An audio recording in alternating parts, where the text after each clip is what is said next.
Let's begin with prayers.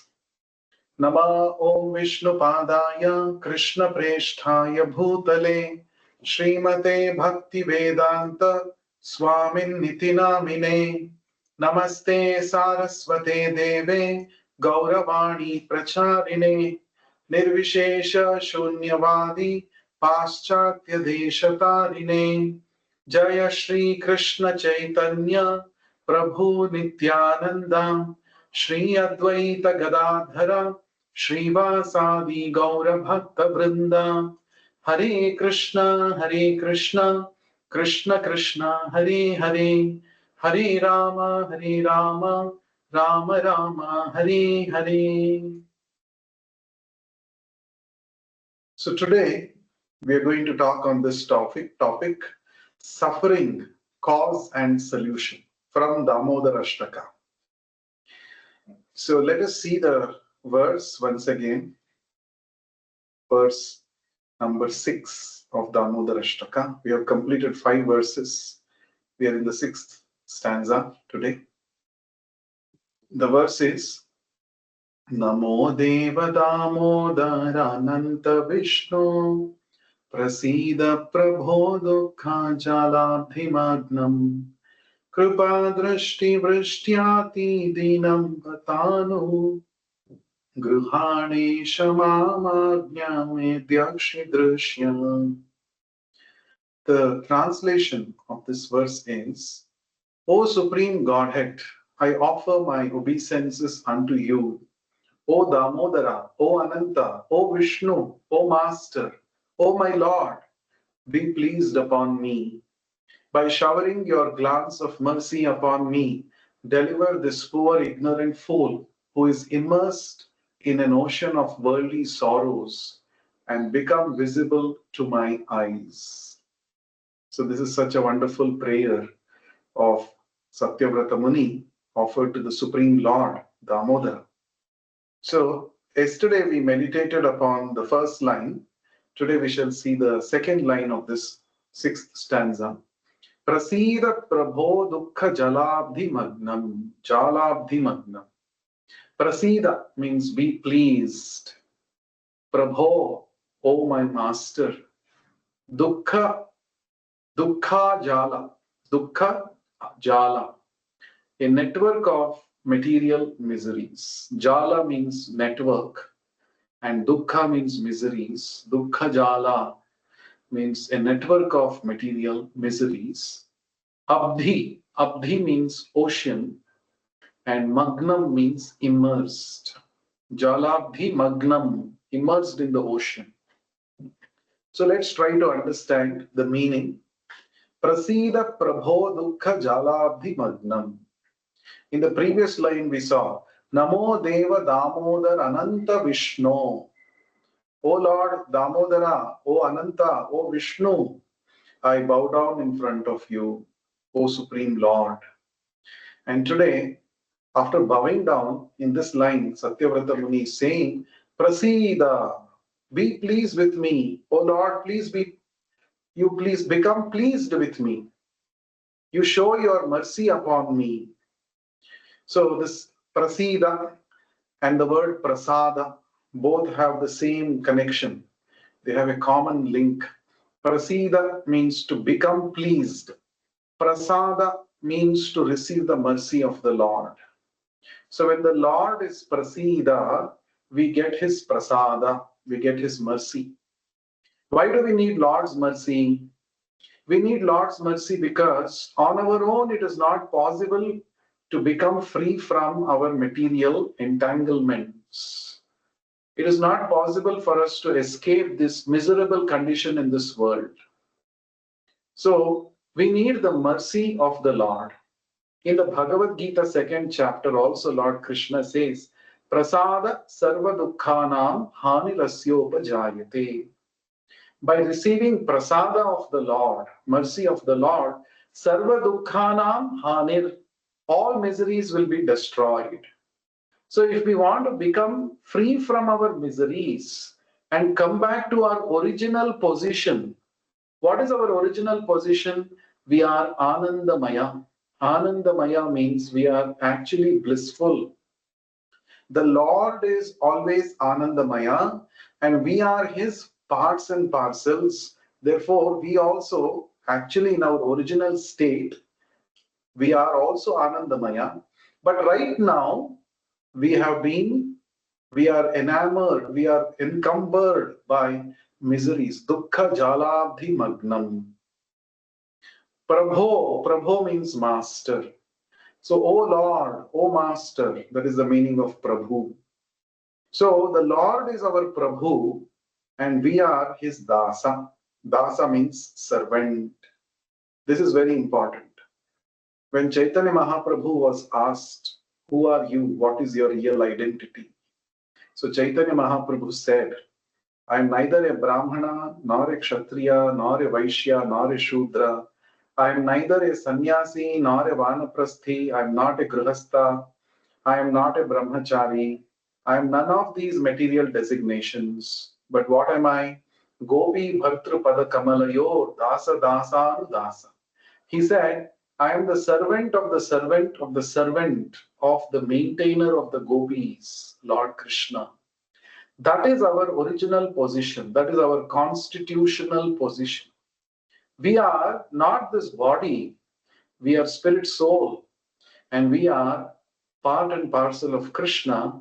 And our position is that we are eternally a servant of Krishna. Now, the moment we forget that I am his dasa, he is my Prabhu, that is when miseries begin in our life. The scriptures inform us that we have misused our minute independence to think that I don't need to serve God. I can enjoy independently. This is the misuse of our minute freedom. And because of this, we have entered this material world with this purpose of enjoying independent of Krishna. We have come to this world for this purpose only.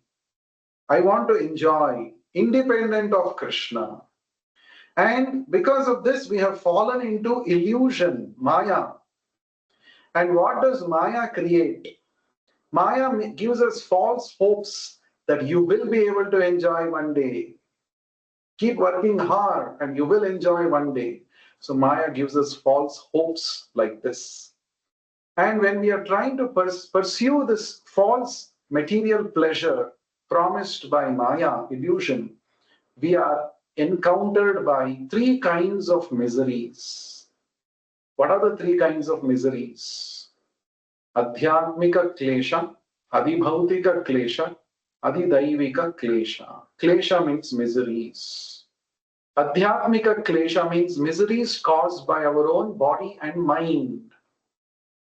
Our own body and mind create so many miseries for us. For example, we fall sick. For example, we get headache. So headache, body, it is my own body part, head, but that head is giving me some pain, headache. There is some problem with the head. So it is creating pain. This is an example for adhyatmika klesha, miseries caused by my own body and mind. And adhibhautika klesha means miseries caused by other living entities. There are others in this world, human beings, animals, etc., and they are creating some kind of miseries. For example, if you are sleeping, some mosquitoes will come and the mosquitoes will bite you, suck your blood. So that's an example for adhibhautika misery, misery caused by other living entities. Or another example in the modern context, traffic jam is an example for adhibhautika klesha. Everybody wants to reach fast their destination, and therefore there is jam. So many people have vehicles, so there is jam. Because of this, there is pollution, there are accidents. These are all examples for adhibhautika klesha, miseries caused by other living entities. And third one is adhidaivika klesha, miseries caused by higher forces of nature. For example, sometimes there is cyclones, there are earthquakes, tornadoes, floods.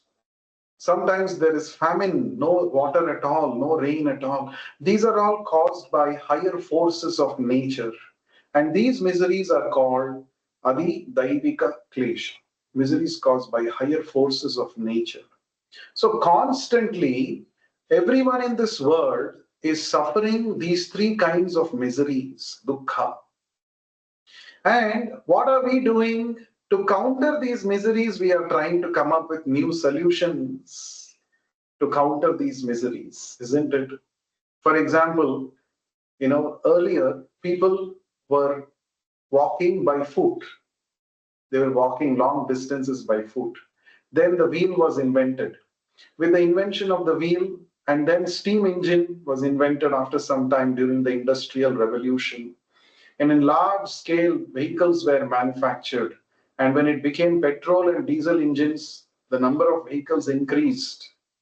And now we say that the vehicles have created comfort for us. We don't have to walk on foot like earlier. It has made our life comfortable, no doubt. But the same vehicles have also created so many other problems. Road accidents are increasing. People are dying because of road accidents. Air pollution has increased because of the vehicles and traffic jams and so many things. That means to solve one problem, we invented a solution, but that solution is presenting new problems. That's the nature of this material world. It simply pushes us into more and more sufferings. That is why it is said for material problems, material solutions are not the real solutions. For material problems, we need to have a different approach. We need to have spiritual approach, spiritual solutions for material problems. That is what Bhagavad Gita is teaching us, right? So we are suffering basically because of two reasons. Number one, because of our forgetfulness of Krishna. We have forgotten Krishna. Hmm? And because of this forgetfulness, what are we doing? We are misusing our free will. And we are doing the second thing. What is the second reason? Misusing our free will, we are breaking the laws of nature. And any activity that is done which breaks the laws of nature, breaks the law of God, such activity is called a sinful activity.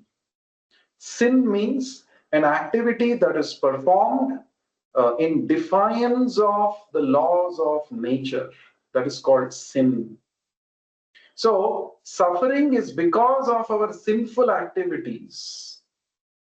So, if you, to make it very clear, ignorance of our relationship with Krishna makes us commit sinful activities, and sinful activities make us suffer. Very simple. Why do we suffer? Because we have performed sinful activities. What is a sinful activity?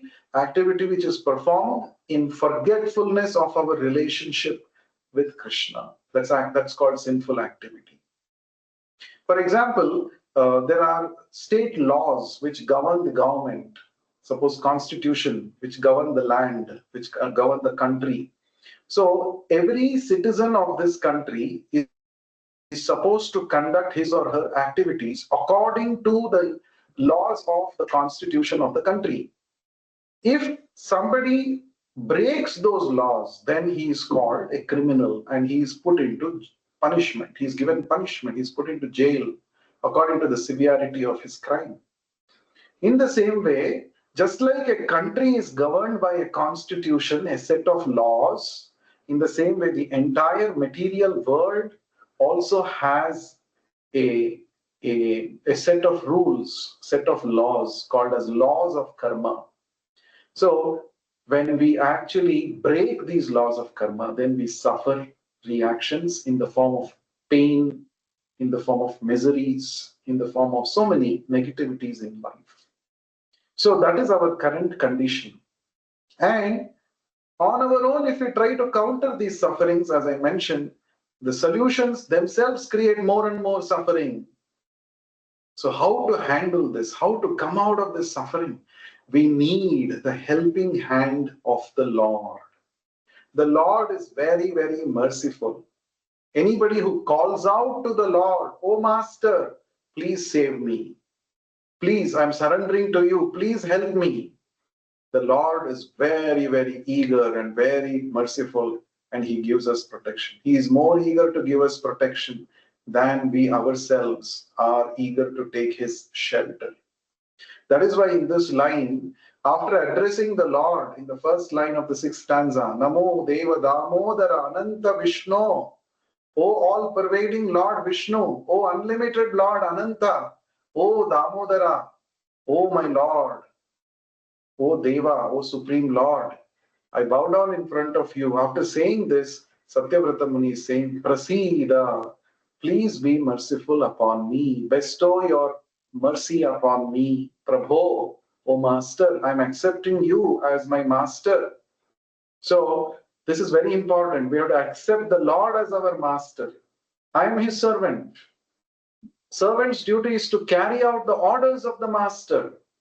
If a servant dutifully carries the orders of the master takes it upon himself to give all protection to his servant. The master will make sure that the servant is comfortably situated. The master will take care of all the requirements of the servant. You don't have to be in anxiety. The Lord will take care. Krishna promises this in the 9th chapter of the Bhagavad Gita, verse number 22. He says, Ananyas chintayanto mam yejana paryupasate tesham nityabhiyuktanam yogakshemam vahamyaham. Lord Krishna says, anybody who is constantly engaged in my service for such a devotee, I preserve what he has and I provide what he lacks. This is my promise. Krishna is promising. Yoga Kshemam Vahami Aham. I will take care of his requirements. We just have to surrender to Krishna, agree to conduct our lives according to his instructions, and Krishna will take charge of our life. Therefore, he is our Prabhu, he is our master. So I had forgotten that I am the servant of the Lord. I was falsely thinking I am the master. Oh, master, you are the real master. I'm coming to your shelter. Please accept me. Prasida, please be merciful upon me. Krishna is called Karuna Sindhu. He's an ocean of mercy. Anybody who comes to Krishna with love and devotion, with surrender mood, Krishna will surely protect such a devotee. Therefore, he is the ocean of mercy. So, Prasida Prabho, O Lord, please be merciful upon me. Why? Because Dukkha Jalabdi Magnam. I'm actually immersed in an ocean of material miseries. And these miseries are like intricate network. I've got caught into that. I'm not finding a way to come out of it. So this kind of a realization is so very important in our life. See, many times we come across a lot of miserable situations in our lives. In our own lives, we may be suffering many times. We also see others suffering in this world. Suffering is a very common feature of this world. In fact, in the Mahabharata, there is a very interesting episode called Yaksha Prashna, conversation between Maharaj Yudhishthira and Yaksha. And there, Maharaj Yudhishthira is known as Dharmaraja. He is a knower of dharma. He's a very person with full wisdom. So Yaksha, Yamaraja comes in the form of a Yaksha and he asks some questions to Maharaj Yudhishthira. And one of the questions that Yaksha asked was, what is the most wonderful thing in this world? What is the most wonderful thing? So Yudhishthira Maharaj said, Ahani ahani bhutani gachanti yamalayam shesham sthavaram icchanti kimascharya atah param. He said, every day we are seeing so many people dying in this world. In front of our own eyes, we see people are dying. But the people who are living, they think that we will settle down in this world. Sthavaram ichanti. They want to remain here forever.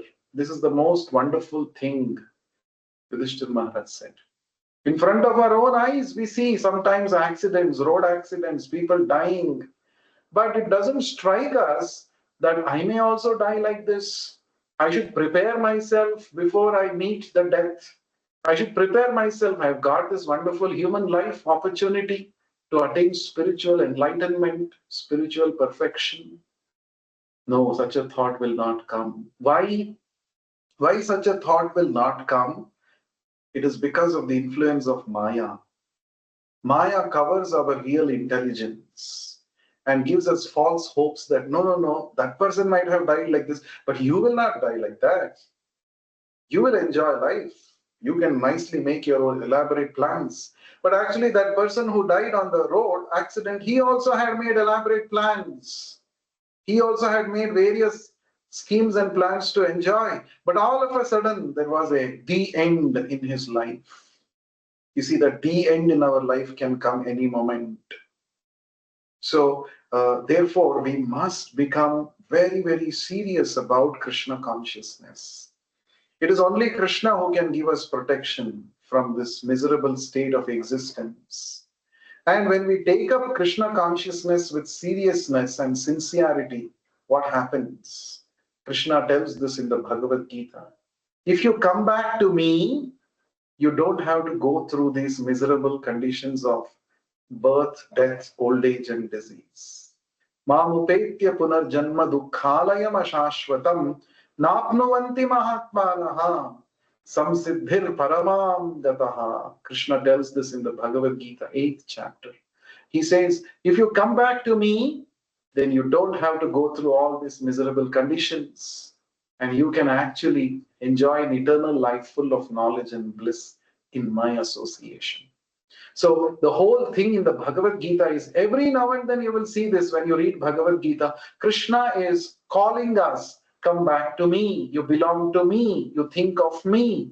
Why are you suffering in this material world? Please come back to me. Right? Yad gatva na nivartante tad dhama paramam mama.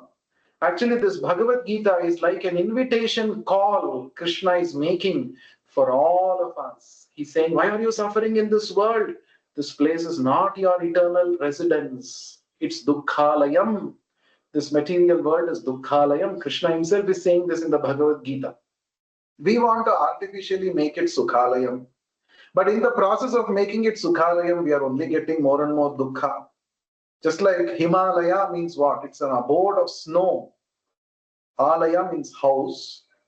Hima means snow or ice. That place is filled with ice, filled with snow. That is called Himalaya. In the same way, this material world, Krishna, the creator, is telling it is dukkhalayam.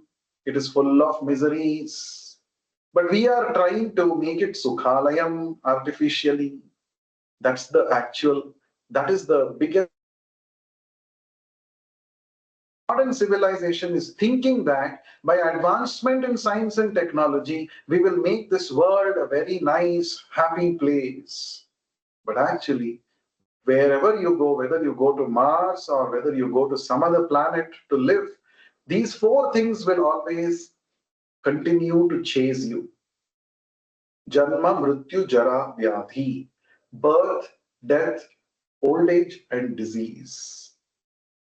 Krishna says these four miseries are common everywhere in this material world. But if you want to become free from these four miseries, you have to come to me. You have to uplift your consciousness. You have to become Krishna conscious. And you should come to the spiritual world. Human life is meant for this purpose. This is emphatically declared by Krishna again and again in the Bhagavad Gita. So therefore, when we offer lamp to Lord Damodara, just like Satyavrata Muni is saying, oh Lord, I am immersed in an ocean of miseries. I am trying to solve the miseries, but I am becoming more miserable. Therefore, I am coming to your shelter. I have given up all my endeavors to artificially try to make my life, make this world Sukhalayam. I want to come to you. Real Ananda is in serving you. You are my eternal master. Please be merciful upon me. Please accept me under your shelter. Please bless me with your mercy, with your association. Give me the intelligence to always remember you, never forget you. Therefore, O Lord, I'm coming to you. Please accept me.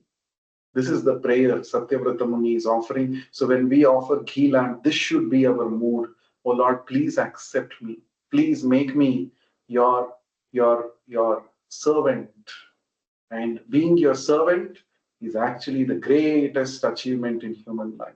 Please accept me. Prahlad Maharaj also said this. Swam, he said, Bhuman vadami bhavame tavadasya yogam. So he says, the Prahlad Maharaj prayed to Narsimhadev, O Lord, please instruct me how to become your servant. This is what I want. I don't want anything else. How to become engaged in your service. Please accept me in your service. So this is the mode in which Satyavrata Muni is offering this prayer. And while offering lamp, this should be our mode. O Lord, please accept me as your servant. So let us chant the Hare Krishna Maha Mantra. Srila Prabhupada also says this Hare Krishna Maha Mantra is a prayer to the Lord. O Lord, please accept me in your seva. Please make me your eternal servant. I am serving so many false masters. I'm serving my body, my mind, my senses, but these are never giving me real happiness. So I have come to your lotus feet. O Lord, please don't ignore me. Please accept me as your servant. That is the meaning of Hare Krishna mantra. Please engage me in your devotional service. So, in this mode, let us chant the Hare Krishna mantra for 1 minute together. Hare Krishna, Hare Krishna, Krishna Krishna, Hare Hare, Hare Ram, Ram Ram, Hare Hare. Hare Krishna, Hare Krishna, Krishna Krishna, Hare Hare, Hare Ram, Ram Hare Hare. Hare Krishna, Hare Krishna, Krishna Krishna, Hare Hare, Hare Ram, Ram Hare Hare. Hare Krishna, Hare Krishna, Krishna Krishna, Hare Hare, Hare Ram, Ram Hare Hare. Hare Krishna, Hare Krishna, Krishna Krishna, Hare Hare, Hare Ram, Ram Hare Hare. Hare Krishna, Hare Krishna, Krishna Krishna, Hare Hare, Hare Ram, Ram Hare Hare. Hare Krishna, Hare Krishna, Krishna Krishna, Hare Hare, Hare Ram, Ram Hare Hare. Hare Krishna, Hare Krishna, Krishna Krishna, Hare Hare, Hare Ram, Ram Hare Hare. Hare Krishna, Hare Krishna, Krishna Krishna, Hare Hare, Hare Ram, Ram Hare Hare. Hare Krishna, Hare Krishna, Krishna Krishna, Hare Hare, Hare Ram, Ram Hare Hare. Hare Krishna, Hare Krishna, Krishna Krishna, Hare Hare, Hare Ram, Ram Hare Hare. Thank you. So, anyone has any questions or any comments before we close the session?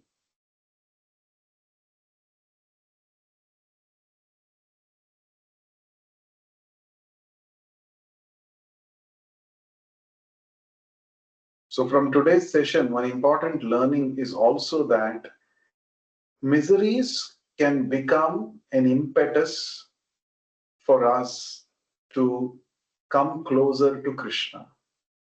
Every disappointment can be converted into an appointment with Krishna. Right?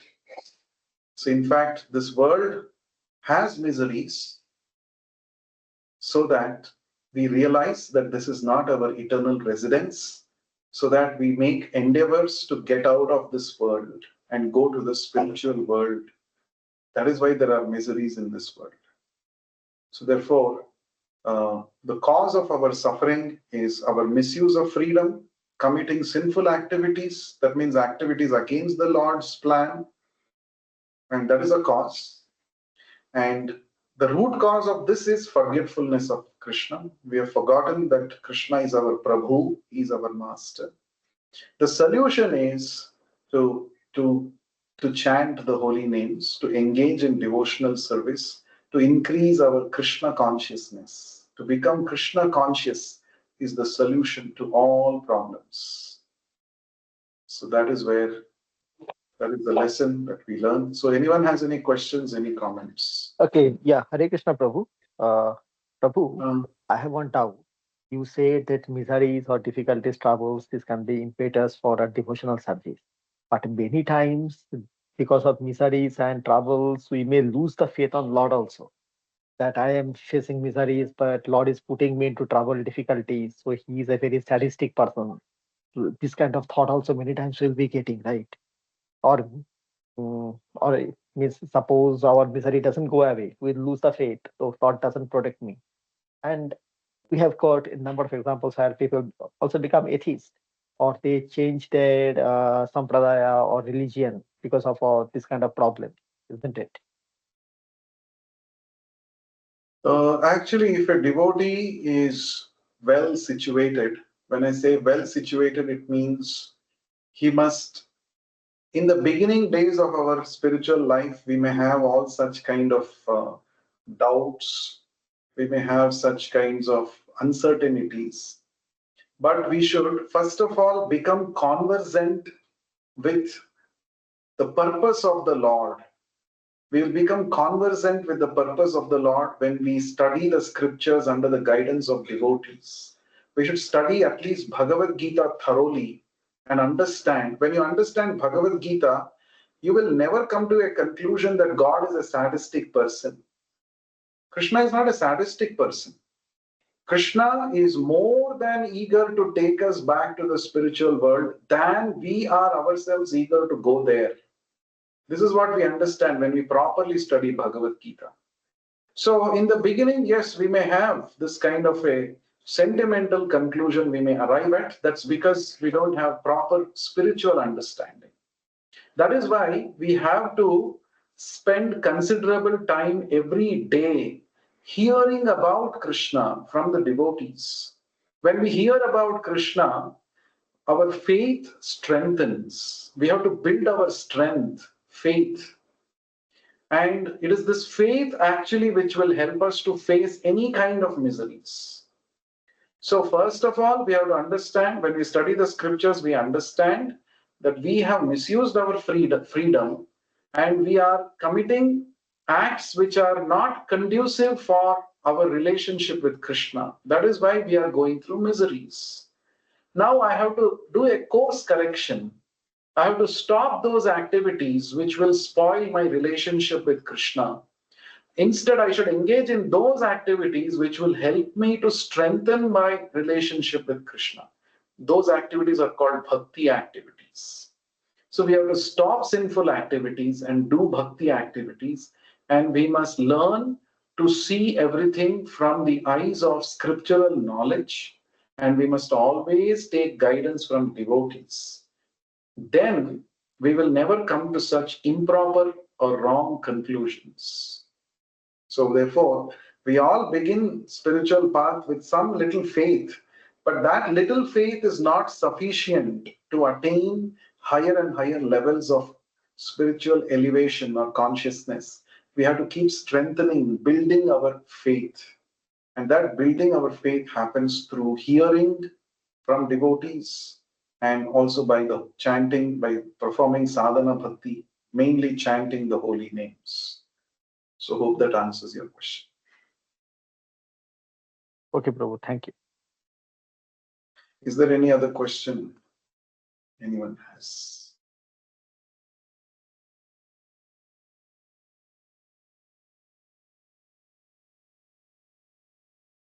Thank you very much for patiently sitting and hearing. Hope you're all enjoying the Damodara meditation session. So I got one comment from Murli Krishnan. Nice lecture. Thank you very much. Thank you for your good words. I hope you're all enjoying. And Shruti also says, thank you, Hare Krishna Prabhu. Thank you very much. Please do offer a ghee lamp to Lord Krishna during this auspicious Kartik month. Every day we have, this is the 20th day, 10 more days to go for this holy month of Kartik to come to an end. So let us take the best advantage in the next 10 days. The next 10 days we have an Ekadashi coming up also. Ekadashi is very, very special. On that day, we should try to chant more number of rounds of Hare Krishna mantra and try to absorb more and more in Krishna consciousness. And the last 5 days of Kartik month, they are known as Bhishma Panchaka, the 5 last days of the life of Bhishma Deva, who was lying on the bed of arrows, and how he prepared himself with full determination to give up his body in the most spiritual way possible. So these Bhishma Panchaka Vrata, it is also called. The last 5 days, devotees try to do more devotional service, more chanting, more reading, more hearing. They are like the last 5 days of Kartik month, the final boosters in Kartik month. So we will talk more about all these things in the coming sessions also. But I request each one of you who are attending these sessions, please try to chant more number of rounds of Hare Krishna mantra during this auspicious Kartik month, along with offering ghee lamp daily to the Lord. Thank you very much. We'll close here. Shri Kartik Deepotsav Maha Mahotsav ki jai. Shri Shri Radha Jai. Damodar ki jai. Vishwa Guru Srila Jai. Prabhupada ki jai. Yeah. Jai. Thank you, Lord. Hare Krishna. Thank you, Hare Krishna.